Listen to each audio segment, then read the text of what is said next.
Class 6 Urdu سبق number 3 اسوہ حسنہ صلی اللہ علیہ وآلہ وسلم اور رواداری۔ الفاظ معنی دیکھیں گے، الفاظ جملے بنائیں گے اور متلازم الفاظ اور گروہی الفاظ جو ہیں۔ سب سے پہلے ہے الفاظ معنی۔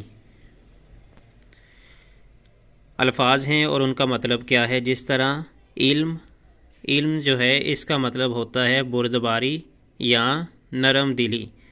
علم اس کا مطلب ہے بردباری یا نرم دلی، نرم دل والا۔ حلیف کا معنی ہے، حلیف کا مطلب ہے عہد کرنے والا، وعدہ کرنے والا یا ساتھی جو آپ کے ساتھ رہے۔ عفو درگزر، خطا اور قصور معاف کرنا۔ عفو درگزر کسی کو معاف کرنا، خطا اور قصور معاف کرنا۔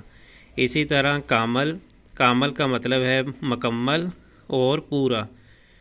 مصائب یعنی مصیبتیں اور تکلیفیں۔ یکجا کرنا، اکٹھا کرنا، یکجا کرنا، اکٹھا کرنا۔ نوید خوشخبری، نوید کا مطلب خوشخبری۔ ہم آہنگی مطابقت یا پھر ایک دوسرے کے خیال سے متفق ہونا، ایک دوسرے سے اتفاق کرنا، ایک دوسرے کی سوچ رکھنا۔ فروغ ملا یعنی ترقی ملی اور عروج حاصل کیا۔ مساویانہ یعنی کہ برابر کا، اور ملامت کرنا یعنی برا بھلا کہنا، ملامت کرنا برا بھلا۔ تو یہ ہیں الفاظ معنی۔ اب الفاظ جملے دیکھیں گے۔ سبق نمبر 3 کے الفاظ جملے۔ اسوہ حسنہ سے جملہ بنائیں گے۔ انسانیت کی فلاح و نجات نبی کریم خاتم النبیین صلی اللہ علیہ وآلہ وسلم کے اسوہ حسنہ میں ہے، یعنی کہ آپ صلی اللہ علیہ وسلم کی زندگی میں ہے، جو آپ نے زندگی گزاری ہے، زندگی کا طریقہ سکھایا ہے۔ اگر ہم اس پہ چلیں گے تو انسانیت کی فلاح و نجات ہوگی۔ اخوت، صحابہ کرام رضی اللہ تعالیٰ عنہ نے اخوت کی ایسی مثال پیش کی کہ تاریخ عالم میں اس کی نظیر نہیں ملتی۔ اخوت کی ایسی مثال پیش کی صحابہ کرام نے کہ تاریخ میں کبھی اس کی نظیر نہیں ملتی، یعنی اس جیسی کوئی مثالیں نہیں ملتی۔ خندۂ پیشانی، ملاقات کے وقت خندۂ پیشانی سے ملنا لوگوں کے دل جیت سکتا ہے۔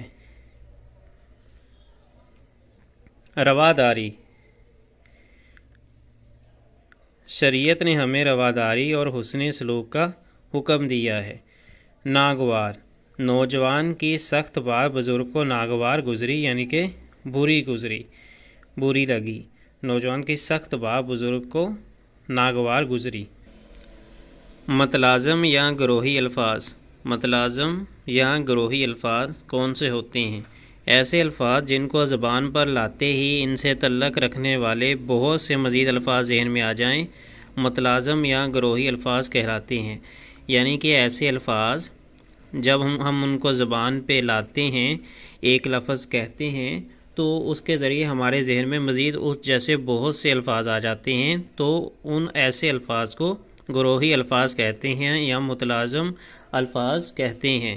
تو یہاں پہ ہمارے پاس فار ایگزامپل الفاظ ہے جتنے بھی، ان کو جب ہم سوچتے ہیں تو اس کے ساتھ مزید الفاظ ذہن میں آ جاتے ہیں اس جیسے۔ جس طرح اسکول ہے، جب آپ کے ذہن میں اسکول آتا ہے تو کتابیں بھی آئیں گی، کمرہ بھی آئے گا، استاد بھی آئے گا، اس طرح کی چیزیں۔ یعنی جب اسکول کا نام لیتے ہیں استاد بھی ذہن میں آتا ہے، کمرہ جماعت بھی ذہن میں آتا ہے، تختہ سیاہ یا وائٹ بورڈ بھی ذہن میں آتا ہے، دیواروں پہ لگے چارٹ بھی ذہن میں آتے ہیں اور کتابیں بھی ذہن میں آتی ہیں۔ اسی طرح جب ہم دن کا لفظ سوچتے ہیں، اس میں سورج بھی نکلتا ہے، دن کو کرنیں بھی آتی ہیں، روشنی بھی ہوتی ہے، چہل پہل بھی انسان کرتا ہے اور کام بھی کرتا ہے دن کے وقت۔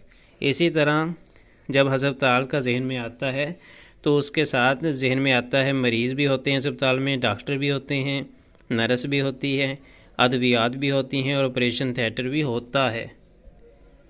اسی طرح جب فوج کا لفظ ذہن میں آتا ہے تو پریڈ بھی ذہن میں آتی ہے، اسلحہ بھی، سرحدیں بھی، ٹینک بھی اور سپہ سالار بھی۔ اسی طرح جب بازار کا نام لیتے ہیں تو اس میں ہمارے ذہن میں کیا چیزیں آتی ہیں؟ دکان آتی ہے، رش آتا ہے، چوڑیاں ملتی ہیں، کپڑے ملتے ہیں، جوتے ملتے ہیں اور بھی کئی چیزیں ملتی ہیں۔ علم کا جب ذہن میں آتا ہے تو ہمیں پتہ چلتا ہے کہ عمل بھی کرنا ہے، طالب علم حاصل کرتے ہیں، استاد علم دیتے ہیں، ادب بھی کرنا ہے اور کتابیں بھی پڑھتے ہیں۔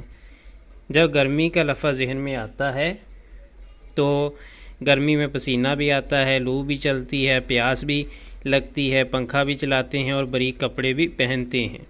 اسی طرح جب سردی کا ذہن میں آتا ہے تو دستانے بھی پہنتے ہیں، جرسی بھی پہنتے ہیں، موزے بھی لیتے ہیں، ٹوپی بھی لیتے ہیں اور رضائیاں بھی لیتے ہیں۔ تو یہ سارے کے سارے کیا ہیں؟ متلازم الفاظ ہیں یا گروہی الفاظ ہیں کہ ایک لفظ ذہن میں آئے تو اس کے ساتھ مزید ذہن میں آ جاتے ہیں۔